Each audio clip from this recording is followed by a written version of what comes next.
कहावत है, अपनी घोट सो नशा चढ़े। इसका भावार्थ क्या है? अपनी घोट तो नशा चढ़ेगा, क्या मतलब है? अंदर से बुद्धि ज्ञान जो है परमात्मा के साथ लगा नहीं, अपना ज्ञान को घोटेंगे अंदर, अपना उसका मंथन करेंगे, उससे वो हमारे को प्रॉफिट मिलेगा। घोटते कौन है? भांग भांग घोटते हैं, शरदाई बनाते हैं, कई बादाम बुदाम उसमें डालेंगे, वो भी घोट घोट के बनाते हैं।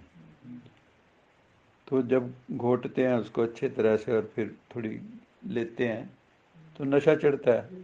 पहले अच्छे से घोटते हैं तो फिर नशा चढ़ता है।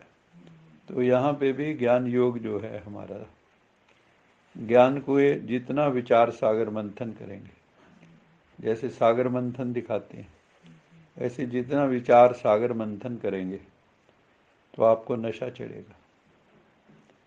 देखो, विचार ही हमें नीचे ले जाते हैं और विचार ही हमें ऊपर ले जाते हैं। तो ये सब हमारे हाथ में है। कल मेरा कुरुक्षेत्र यूनिवर्सिटी में लेक्चर था, तो मैं उनको बच्चों को कहा, मैंने कहा जब हम सुबह उठते हैं तो हमारे पास दो चॉइसेस हैं।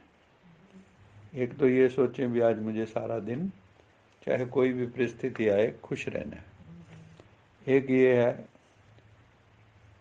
कि कोई परिस्थिति आई हम रोते रहें, है ना?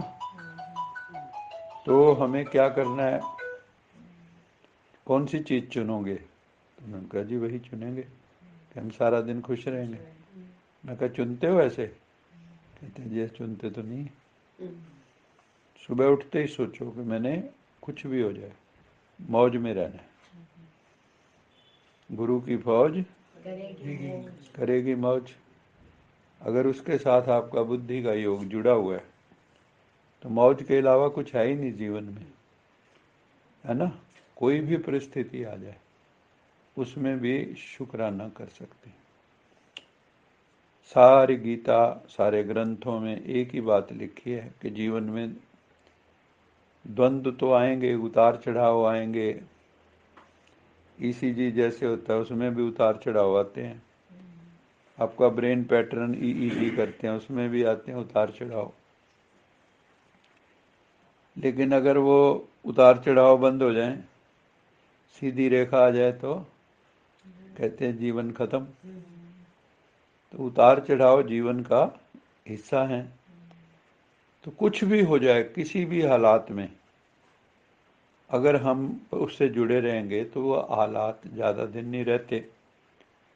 और दूसरे बाबा कहते हैं कि बादल आसमान में आए, कई बार ऐसा लगता है सारा आसमान जैसे बादल से भर गया है, पता नहीं ये कब ख़त्म भी होंगे कि नहीं। ऐसे लगता है कि बादल तो सदा रहने वाले हैं, लेकिन कई बार तो घंटों के बाद ही देखते हैं सारे बादल कहाँ गए। तो जीवन में भी कई बार परिस्थितियों के बादल आते हैं, लेकिन अगर प्रभु से जुड़े हुए हैं तो वो बादल ज़्यादा दिन नहीं रहते। ये सब कर्मों के बादल हैं। हमारे द्वारा ही कोई ऐसी परिस्थितियां पैदा होती हैं, वी आर रिस्पॉन्सिबल।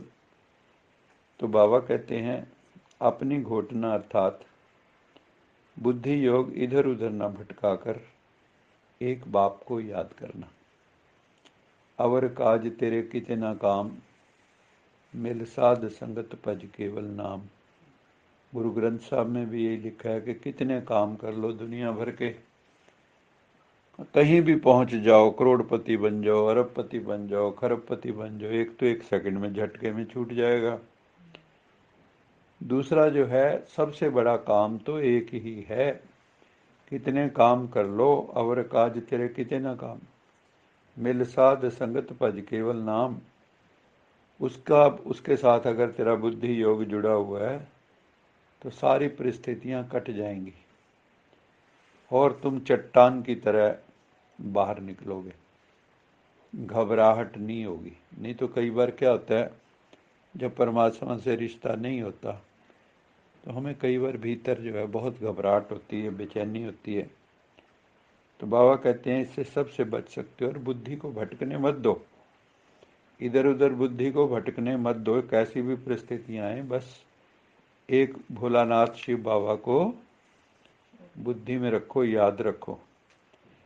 एक शिव बाबा बुद्धि में रहे तो नशा चढ़ा रहेगा। नाम कुमारी नानका चढ़ी रहे दिन रात, ऐसी खुमारी चढ़ जानी चाहिए। मौज मस्ती खुशी खुमारी, है ना, मौलाई मस्ती। तो बाबा कहता है नशा चढ़ा रहना चाहिए। जैसे वो पीते हैं ना तो उनको नशा होता है, दूर से पता लग जाता है नशे में। ऐसे ही रूहानी नशा चढ़ा रहना चाहिए। परंतु इसमें देह अभिमान बहुत विघन डालता है। नशा क्यों नहीं चढ़ता, उसका कारण बाबा ने बताया। कारण क्या है? है आत्मा और समझते क्या है? हाँ, देह अभिमान, बॉडी कॉन्शियस। यहाँ आके हमने अपना यही रूप समझ लिया, जबकि ये मिथ्या रूप है, ये असली रूप नहीं। कोई किसी का कोई रिश्तेदार नहीं है। एक सेकंड के झटके में सब रिश्तेदारियां खत्म हो जाती हैं। देह और आत्मा के अलग होते ही सारी दुनिया बदल जाती है। तो जीते जी आत्मा को अलग करके देख लो। मृत्यु का साक्षात्कार जीते जी कर लो। जीवते मर रहिए ऐसा योग कमाइए। गुरबाणी कहती है, हे प्राणी, तू जीते जी मरे हुए की तरह रहो, ऐसा योग करो, ऐसा योग कमाइए। थोड़ी सी बीमारी हुई तो परेशान हो जाते हैं, होता है ना। होती थोड़ी सी है, कई बार हमने ब्रेन में मैग्नीफाइंग ग्लास लगा रखा है, छोटी चीज भी बड़ी दिखती है। लेकिन जो आध्यात्मिक लोग हैं, जो नशे में रहते हैं, जो उड़ते रहते हैं, जैसे जहाज ऊपर उड़ता है तो हर चीज छोटी दिखती है, ऐसे अगर आपकी चेतना ऊपरी मंडलों में घूमती रहती है तो आपको ये संसार की बड़ी से बड़ी परिस्थिति भी क्या लगेगी? बिल्कुल छोटी सी लगेगी। लेकिन अवस्था अगर आपकी लो है, लो फीलिंग्स हैं, डिप्रेसिव फीलिंग है, तो छोटी सी बीमारी भी बड़ी लगेगी। बाबा कहता है वो भी परेशान कर देगी। फिर दूसरी चीज क्या है? एक तो देह अभिमान है, दूसरा है देह के संबंधी। दूसरा क्या है? मित्र संबंधी। देह की याद तो है ही है 24 घंटे। कोई पूछे हम अपने को क्या समझते हैं? जो हमारा नाम रूप है शरीर का, वही समझते हैं हम। जो हमने रिश्ते यहाँ आके बना लिए, है ना, यही तो बनाए हैं और यही खत्म हो जाने हैं। तो मित्र संबंधी फिर याद पड़ते रहते हैं। याद कौन आता है सारा दिन? या तो अपने में बिजी रहोगे शरीर में, या फिर मित्र संबंधियों में रहोगे, या जो आपकी जॉब है उसमें बिजी रहोगे। तो बाबा कहते हैं जो देह अभिमान में है या देह के रिश्तों में डूबे हैं, देह के पदार्थों में डूबे हैं, उनको नशा नहीं चढ़ता। उनको ये रूहानी नशा चढ़ता नहीं। उनको दुनियावी नशा है। मान लो किसी पे अरबों खरबों हैं, है ना, अडानी अंबानी, उनको अपना एक नशा है। लेकिन हमने कई बार ऐसा भी देखा है, अरबों खरबों भी है लेकिन परमात्मा से भी जुड़े हुए हैं, राजा जनक की तरह। लेकिन कई जो हैं उनमें अभिमान आ जाता है, किसी को कुछ समझते ही नहीं।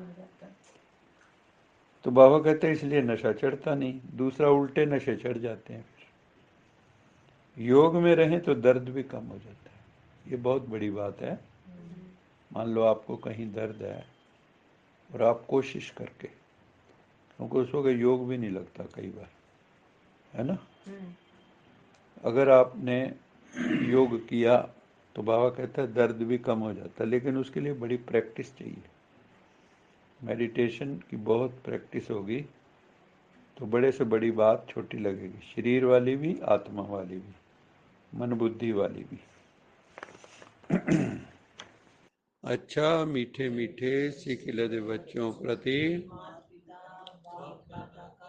याद प्यार, गुड मॉर्निंग। रूहानी बाप की रूहानी बच्चों को नमस्ते।